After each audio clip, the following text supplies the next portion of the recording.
지난달 한국은행에서 기준금리를 올린 날 한 시중은행에서 신용대출을 받은 개인의 금리가 한 번에 3%포인트나 오르는 일이 있었습니다.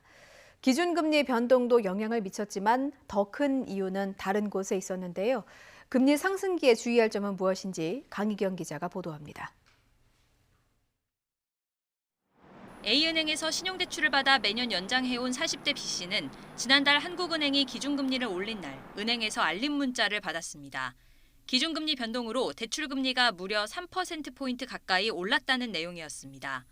B씨는 신용등급이 바뀔 만한 일이 없었고 오히려 여윳돈으로 집을 사 자산이 늘었는데 왜 기준금리 인상분보다 훨씬 많이 이자를 내야 하는지 모르겠다고 억울함을 호소했습니다.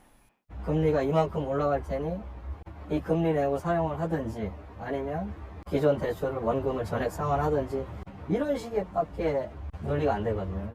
알고 보니 알림 문자의 기준금리는 한국은행이 아닌 개별은행이 자체적으로 산정하는 기준금리, 즉 준거금리였습니다. 또 금리가 오른 건 B씨가 바로 전날 신용대출 만기를 연장하면서 가상금리가 추가로 붙은 데 따른 겁니다.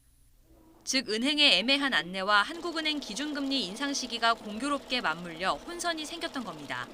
하지만 이런 점을 고려하더라도 3%포인트는 이례적인 수치입니다. 근본적인 이유는 다른 데 있었습니다. B씨가 집을 사면서 제2금융권에서 대출을 받았기 때문입니다. 다만 A은행은 B씨가 주택 구입을 위해 추가 대출을 받았다는 이유를 설명했다면 3%포인트까지 오르지는 않았을 거라고 설명했습니다. 다른 시중은행 관계자들도 금리 자동 산정 시스템에 따라 제2금융권에서 추가 대출을 받았다면 금리가 뛸 수밖에 없다고 설명했습니다.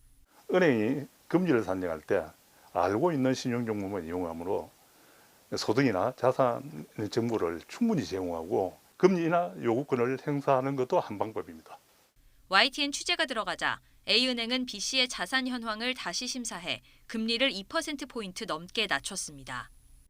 기준금리에 가산금리까지 모두 올라가는 금리 상승기에는 금융 소비자가 적극적으로 은행과 소통하고 또 권리를 행사하는 것이 특히 더 중요하다는 목소리가 나옵니다. YTN 강희경입니다.